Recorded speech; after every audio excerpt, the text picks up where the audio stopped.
इस एनिमे को स्टार्ट करने से पहले मैं बता दे रहा हूँ कि अगर तुमने आज तक ये एनिमे नहीं देखी है तो इस वीडियो को देखने के बाद तुमको इस एनिमे से प्यार हो जाएगा, क्योंकि ये एनिमे इतनी ज़्यादा अच्छी है। इस एनिमे के स्टार्ट में हम एक बहुत ही बड़े स्कल को देखते हैं जो कि एक राक्षस का होता है एंड उसके ऊपर एक मूर्ति होती है द फर्स्ट विजर्ड किंग की, जिसने इस राक्षस को मारा होता है। इस स्कल के पास एक चर्च होता है एंड एक दिन उस चर्च के फादर को अपने गेट के सामने दो छोटे बच्चे मिलते हैं जिनको कोई वहां पर छोड़कर चला गया होता है। फादर समझ जाते हैं कि दोनों बच्चे अनाथ हैं और वो उन दोनों को अपने साथ अंदर ले आते हैं। उन बच्चों की टी शर्ट पर उनके नाम लिखे होते हैं, जिनमें से एक तो बहुत ही शांत और प्यारा होता है जिसका नाम यूनो होता है, लेकिन दूसरा वाला थोड़ा बदमाश होता है और अजीब अजीब हरकतें कर रहा होता है। एंड यही हमारी एनिमे का मेन कैरेक्टर है एंड इसका नाम है आस्था। फिर हम देखते हैं 15 साल बीत जाता है एंड आस्था अपनी चर्च की सिस्टर लिली को ही प्रपोज कर देता है। वो उससे कहता है मैं बड़ा होकर विजिट किंग बनूंगा और आपको बहुत खुश रखूंगा, प्लीज मुझसे शादी कर लीजिए सिस्टर लिली। जिस पे सिस्टर लिली बोलती है नहीं, मैंने कितनी बार तुमसे कहा है मैं तुमसे शादी नहीं कर सकती हूँ। लेकिन आस्था बहुत ज़्यादा जिद्दी होता है एंड वो सिस्टर लिली से जिद करने लगता है कि वो उससे शादी कर ले। एंड सिस्टर लिली आस्था से बहुत परेशान हो जाती है और वो अपना मैजिक यूज़ करके आस्था को एक वाटर पंच मार देती है, जिससे आस्था वहीं पर बेहोश हो जाता है। सिस्टर लिली उसके पास जाती है और उससे पूछती है तुम ठीक तो हो ना। एंड तभी वहाँ पे चर्च के कुछ और बच्चे आ जाते हैं और वो सिस्टर लिली से कहते हैं बिल्कुल सही किया आपने, जब भी आपको परेशान करे इसको एक दो वाटर पंच मार दिया करिए। लेकिन तभी आस्था दोबारा से होश में आ जाता है एंड फिर से सिस्टर लिली के पीछे पड़ जाता है, बट इस बार वहाँ पर यूनो आ जाता है एंड वो आस्था को अपने मैजिक से वहीं पर गिरा देता है। आस्था गुस्से में उठता है और उसके पास भाग के जाके कहता है आखिर तुम हर बार मेरे और सिस्टर लिली के बीच में अपनी टांग क्यों घुसाते हो। जिस पे यूनो आस्था से कहता है देखो, पहले तो तुम बहुत ज्यादा शोर मचाते हो, दूसरा तुम्हारी हाइट बहुत कम है, तीसरा तुम दिमाग से कम हो और सिस्टर लिली इस चर्च की नन है और नन लोग शादी नहीं कर सकती, तुम्हारे दिमाग में इतना भी नहीं घुसता क्या। जिस पे आस्था बहुत गुस्सा हो जाता है एंड यूनो से कहता है आजा 1v1, फ्री फायर में नहीं असली फाइट में मतलब। जिस पे आस्था से कहता है नहीं, मुझे टाइम वेस्ट नहीं करना है तुम्हारे साथ 1v1 करके। आस्था बोलता है यू डर गए क्या। जिस पे ये बच्चा जिसका नाम मैक्स होता है ये बोलता है तुम सोच भी कैसे सकते हो कि तुम यूनो जैसे पावरफुल मजिशियन को हरा सकते हो। आस्था कहता है अच्छा, यूनो अगर इतना ही स्ट्रांग है तो वो ये कर सकता है क्या। एंड वो बहुत ही तेज स्पीड में क्रंचेस मारने लगता है। असल में आस्था मैजिक तो यूज कर नहीं सकता, इसलिए वो एक्सरसाइज करके अपने आप को फिजिकली बहुत स्ट्रांग बना लेता है। मैक्स आस्था से कहता है कि तुम क्रंचेस मारकर विजिट किंग नहीं बन सकते, क्योंकि विजिट किंग स्ट्रांगेस्ट मजिशियन होता है, स्ट्रांगेस्ट बॉडी बिल्डर नहीं। एंड तभी यूनो अपने मैजिक से सिस्टर लिली के कपड़े सुखाने लगता है, जिसको देखने सारे बच्चे भाग के चले जाते हैं। एंड यूनो का भी सपना आस्था की तरह विजिट किंग बनने का होता है। सिस्टर लिली भी यूनो को थैंक यू कहती है उसकी हेल्प करने के लिए, जिस पे आस्था को बहुत जलन होती है एंड वो जल्दी से भाग के लकड़ियां काटने आ जाता है ताकि सिस्टर लिली उसको भी थैंक यू बोले। लेकिन इससे पहले कि वो लकड़ियां काटता, यूनो अपने मैजिक से लकड़ियां भी काट देता है। असल में इसको आस्था के सामने शो ऑफ करना थोड़ा पसंद होता है। मैक्स कहता है मुझे यकीन ना, अगला विजिट किंग यूनो ही बनेगा, तुम नहीं आस्था। एंड तभी वहां पर फादर भी आ जाते हैं एंड वहां आकर यूनो की तारीफ करने लगते हैं कि यूनो जरूर इस चर्च का नाम एक दिन रोशन करेगा। आस्था दुखी हो जाता है और कोने में अकेला जाकर बैठ जाता है। तभी उसके पास सिस्टर लिली आती है और उससे कहती है दुखी मत हो आस्था, थोड़े दिनों में तुम्हारी ग्रिमवॉर तुम्हें मिल जाएगी, फिर तुम भी मैजिक यूज कर पाओगे। जिसको सुनकर आस्था खुश हो जाता है एंड फिर से खड़ा हो जाता है और कहता है आप देखना सिस्टर लिली, मुझे इस दुनिया की बेस्ट ग्रिमवॉर मिलेगी एंड फिर मैं बहुत मेहनत करके सबसे ज्यादा स्ट्रांग बनूंगा एंड एक दिन मैं विजिट किंग बनूंगा। ग्रिमवॉर असल में एक मैजिकल बुक होती है जिसमें 3 लीफ बनी होती हैं, जो सबको 15 साल की एज पर मिलती है एंड उसको पाने के बाद लोगों का मैजिक बहुत ज़्यादा बढ़ जाता है एंड वो मैजिकल अटैक्स भी यूज़ कर सकते हैं। आस्था यूनो से कहता है कि जब मुझे मेरी ग्रिमवॉर मिलेगी तब हम दोनों बचपन की तरह साथ में प्रैक्टिस करेंगे और साथ में बहुत स्ट्रांग बनेंगे। लेकिन यूनो उसे इग्नोर कर वहां से चला जाता है, मानो वो आस्था को अपने टक्कर का मानता ही नहीं है। जिस पे आस्था भी बहुत दुखी हो जाता है एंड वो भी वहां से चला जाता है। सिस्टर लिली यूनो के पास आती है और उससे कहती है तुम्हें आस्था के साथ ऐसा नहीं करना चाहिए था।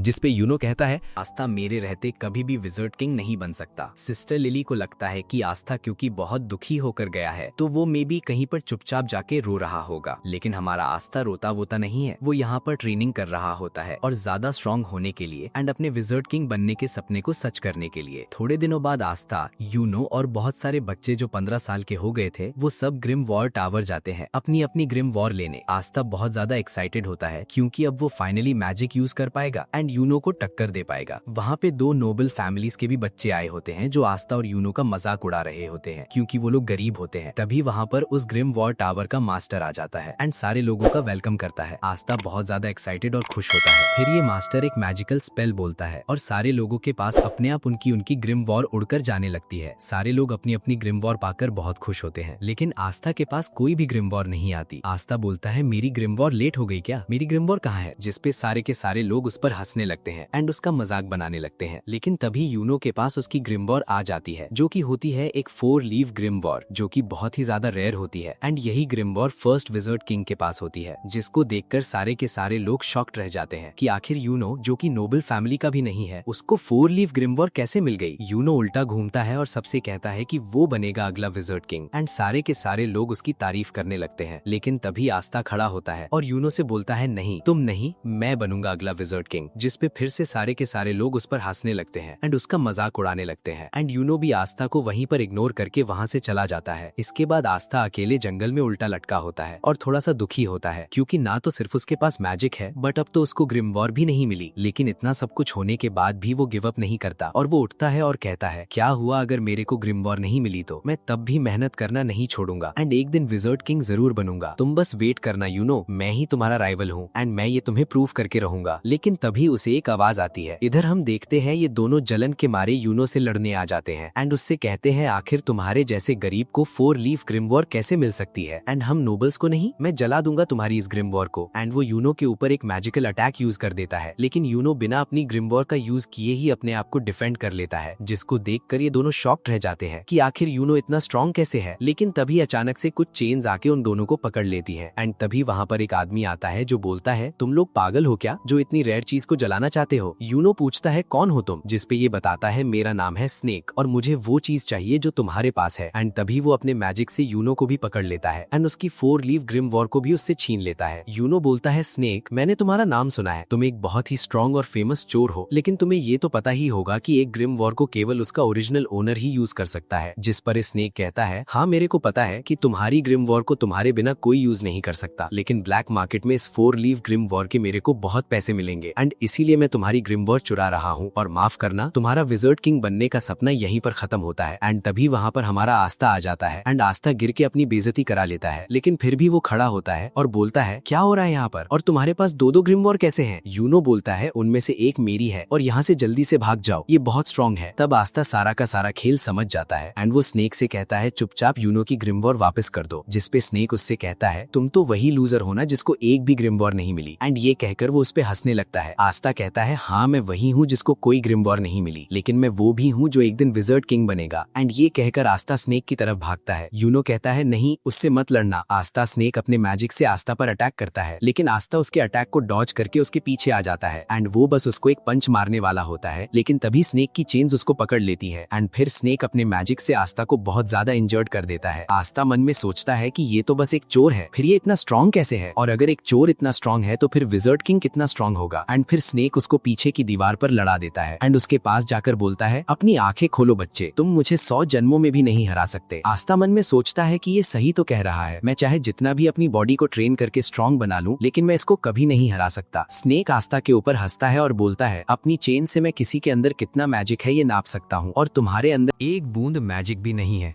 एंड इसीलिए तुम्हारे पास कोई ग्रिम वॉर नहीं आई, क्योंकि ग्रिम वॉर मैजिक को बढ़ाती है और तुम्हारे पास तो मैजिक है ही नहीं। तुम विजर्ड किंग तो क्या, तुम कोई नॉर्मल सी जॉब भी नहीं कर सकते। शर्म करो अपनी जिंदगी पर, तुम एक बहुत ही बड़े लूजर हो। जिसको सुनकर आस्था अंदर से टूट जाता है और वो सोचने लगता है कि ये एकदम सही तो कह रहा है, मेरे अंदर ना तो मैजिक है और ना ही मेरे पास अब एक ग्रिम वॉर है। फिर आखिर में कैसे विजर्ड किंग बन सकता हूँ जो कि पूरी दुनिया का सबसे स्ट्रॉन्गेस्ट मैजिशियन होता है। एंड जिंदगी में पहली बार आस्था गिव अप करने वाला होता है, लेकिन तभी यूनो चिल्लाकर बोलता है नहीं, मैं जानता हूँ आस्था विजर्ड किंग नहीं बनेगा, क्योंकि अगला विजर्ड किंग तो मैं ही बनूंगा। लेकिन आस्था कोई लूजर नहीं है, वो मेरा राइवल है एंड उसके अंदर भी एक मैजिकल पावर है एंड वो है कभी भी गिव अप ना करना। एंड इसको सुनते ही आस्था के अंदर मानो दोबारा से जान आ जाती है। वो स्नेक से कहता है दूर हट मुझसे। स्नेक उससे दूर हट जाता है एंड आस्था के पास से एक अजीब सी एनर्जी आने लगती है। आस्था यूनो से कहता है चिंता मत करो यूनो, मैं इस आदमी को तुम्हारी ग्रिम वॉर नहीं ले जाने दूंगा, चाहे उसके लिए मुझे मरना ही क्यों ना पड़े। एंड तभी आस्था के पास उसकी खुद की ग्रिम वॉर उड़कर आ जाती है, जो कि कोई नॉर्मल ग्रिम वॉर नहीं बल्कि एक 5 लीफ ग्रिम वॉर होती है, जो पूरी की पूरी दुनिया में सिर्फ एक ही है, मतलब यूनो से भी ज़्यादा रेयर ग्रिम वॉर। दुनिया में 3 तरह की ग्रिम वॉर्स होती हैं। 3 लीफ ग्रिम वॉर जिसमें मैजिकल पावर्स होती हैं एंड ये बहुत कॉमन होती है। 4 लीफ ग्रिम वॉर जो कि बहुत रेयर होती है एंड इसमें मैजिकल पावर्स के साथ गुड लक भी होता है। एंड लास्ट में है 5 लीफ ग्रिम वॉर जो कि पूरी दुनिया में सिर्फ एक ही है एंड इसके अंदर एक डीमन होता है। एंड आस्था को फाइनली उसकी 5 लीफ ग्रिम वॉर मिल जाती है। यूनो आस्था को देखकर स्माइल करता है और बोलता है, मुझे पता था आस्था, तुम वो हो जो पॉसिबल को भी पॉसिबल कर सकता है, जैसे तुमने बचपन में किया था।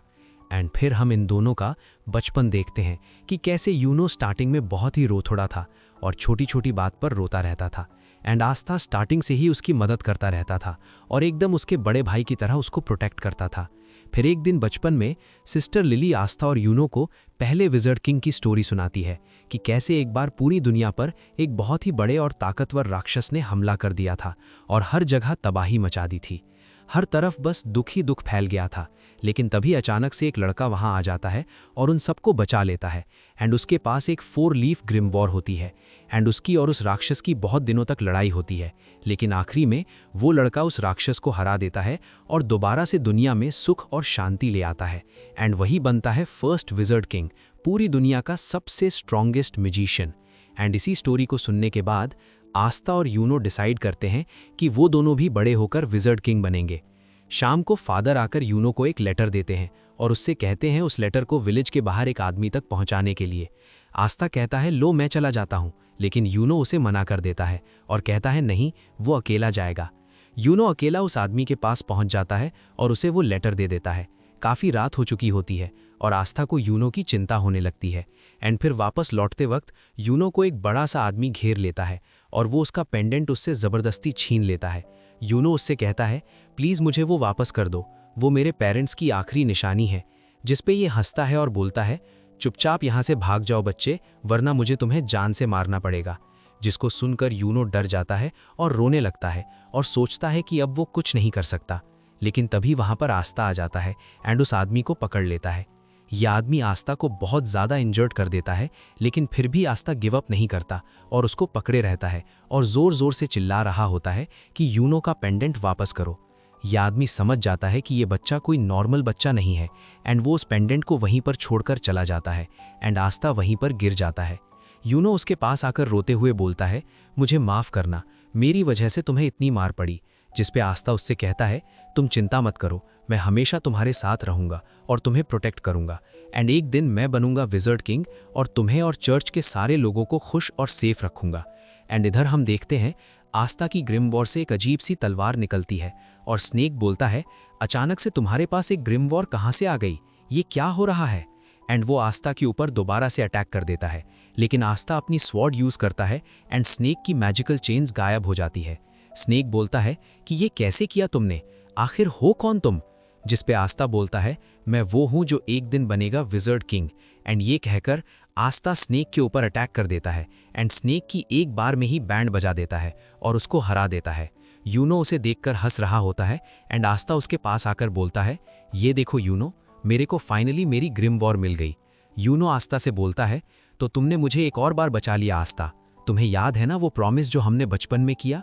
बचपन में जब यूनो आस्था की बात सुनता है तो वो पूछता है कि क्या मैं विज़र्ड किंग बन सकता हूँ जबकि मैं इतना वीक हूँ। जिस पे आस्था यूनो से कहता है हाँ, अगर तुम बहुत मेहनत करोगे और कभी भी गिव अप नहीं करोगे तो तुम क्या कोई भी विज़र्ड किंग बन सकता है।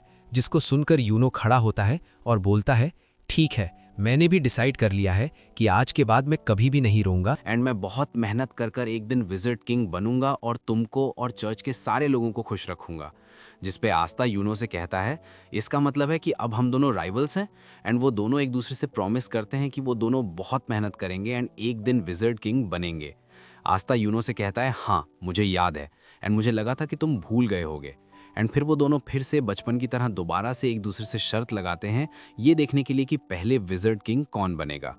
इसके बाद हम अभी के विज़र्ड किंग की झलक देखते हैं एंड उन 9 मैजिक नाइट्स को देखते हैं जो किंगडम में विज़र्ड किंग के बाद सबसे ज़्यादा स्ट्रॉन्ग मैजिशियन होते हैं और इनका काम होता है किंगडम में पीस और ऑर्डर मेंटेन करके रखना।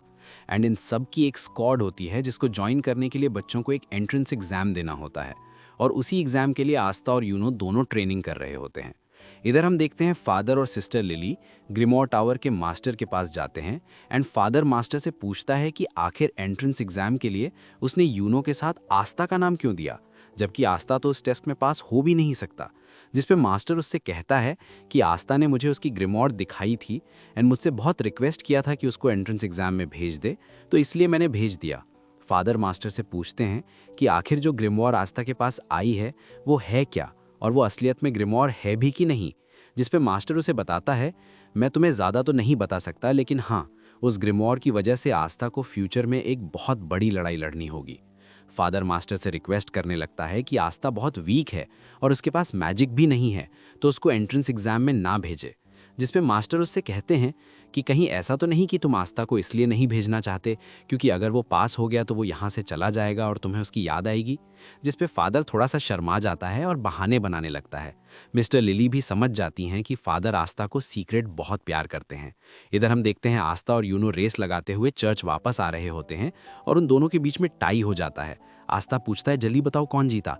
मैक्स बोलता है यूनो जीता है। आस्था कहता है अभी रेस खत्म नहीं हुई है, जो चर्च के अंदर पहले घुसेगा वो जीतेगा। और आस्था चर्च के अंदर घुसने वाला होता है, लेकिन तभी यूनो उसे अपने मैजिक से उड़ाकर दूर फेंक देता है और रेस को जीत जाता है। रात में सोते वक्त आस्था सपने में भी यही बोल रहा होता है कि वो एक दिन विज़र्ड किंग बनेगा। भाई ये पागल होता है विज़र्ड किंग बनने के लिए, जिसको सुनकर मैक्स आस्था पर गुस्सा हो जाता है। अगले दिन आस्था फिर से ट्रेनिंग कर रहा होता है और उसके पास मैक्स आ जाता है। आस्था पूछता है क्या हुआ। मैक्स बोलता है तुम बेवकूफ़ हो, जिस पे आस्था उस पर गुस्सा हो जाता है और बोलता है ये बोलने के लिए तुम चर्च से इतनी दूर मेरे पास आए हो। मैक्स उसे बोलता है कि तुम्हारे पास तो मैजिक भी नहीं है, तुम सोच भी कैसे सकते हो कि तुम मैजिक नाइट एग्जाम में पास हो गए। आस्था बोलता है अब तो मेरे पास मेरी ग्रिम वॉर है एंड अब तो मैं ज़रूर से मैजिक नाइट एग्जाम में पास होऊंगा और एक दिन विज़र्ड। लेकिन तभी उसको मैक्स बीच में रोक देता है और कहता है चुप रहो, जब देखो तब विज़र्ड किंग विज़र्ड किंग। तुम क्यों नहीं समझते कि हमारे जैसे गरीब और वीक लोगों के सपने पूरे नहीं होते। जिस पे आस्था उसके पास आता है और उससे चिल्लाकर बोलता है ज़रूर होते हैं। अगर तुम सपनों को पूरी दिल से चाहो और उसके लिए पूरी जान लगाकर मेहनत करो तो तुम्हारा जो भी सपना हो वो ज़रूर पूरा होगा।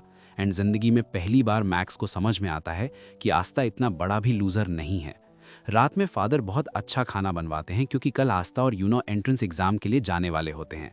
आस्था बहुत खुश होता है एंड फादर आस्था को अपने पास बुलाकर उससे कहते हैं देखो आस्था, अगर तुम फेल हो जाओ तब भी ज़्यादा दुखी मत होना, चुपचाप घर वापस आ जाना, हम लोग हमेशा तुम्हारे साथ हैं। एंड आस्था कहता है यही चीज़ आप यूनो को भी कहोगे ना, सिर्फ मुझसे ही कह रहे हो। जिस पे फादर उससे कुछ भी नहीं कहते क्योंकि उन्हें पता होता है यूनो तो आसानी से पास हो जाएगा, बस आस्था की थोड़ी दिक्कत है। आस्था फादर से कहता है आप चिंता मत करो, मैं ज़रूर से इस मैजिक नाइट एग्ज़ाम को पास करूंगा और उसके बाद मैं बनूंगा विज़र्ड किंग और वापस आकर सिस्टर लिली से शादी करूंगा। लेकिन तभी सिस्टर लिली उसको अपने वाटर पन से चुप करा देती हैं। अगले दिन आस्था और यूनो अपनी जर्नी पर निकलने वाले होते हैं। सारे लोग उनको बेस्ट ऑफ लक और बाय बाय बोलते हैं एंड मैक्स बोलता है आस्था को बाय कहने की ज़रूरत नहीं है, वो जल्दी वापस आ जाएगा। लेकिन हाँ, अगर तुम किसी तरह पास हो गए आस्था तो मैं मान जाऊंगा कि हम जैसे लोग भी ड्रीम्स देख सकते हैं एंड फिर मैं भी मैजिक नाइट बनने के लिए मेहनत करूंगा। जिस पे आस्था उससे कहता है फिर तैयार हो जाओ मेहनत करने के लिए। एंड फिर आस्था और यूनो निकल जाते हैं अपने मंजिल की तरफ। सिस्टर लिली भी आस्था के जाने पर थोड़ी दुखी होती है एंड आस्था और यूनो बहुत ही लंबे सफ़र के बाद फाइनली पहुंच जाते हैं अपने मैजिक नाइट एंट्रेंस एग्ज़ाम की जगह पर।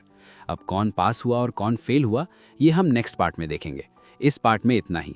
इस एनिमे का 2 मैं तुरंत ही अपलोड कर दूंगा जैसे ही इस वीडियो पे 70 कमेंट्स आ जाएंगे। तो कुछ भी कमेंट ज़रूर से कर देना। आई होप कि तुमको ये वीडियो अच्छी लगी होगी एंड अगर तुमको ऐसी हिंदी एनिमे स्टोरीज देखना पसंद है तो हमारे चैनल विलन डिकोड को सब्सक्राइब करके वो बेल वाला आइकन भी ज़रूर से दबा देना। मिलते हैं अगली वीडियो में। Bye bye.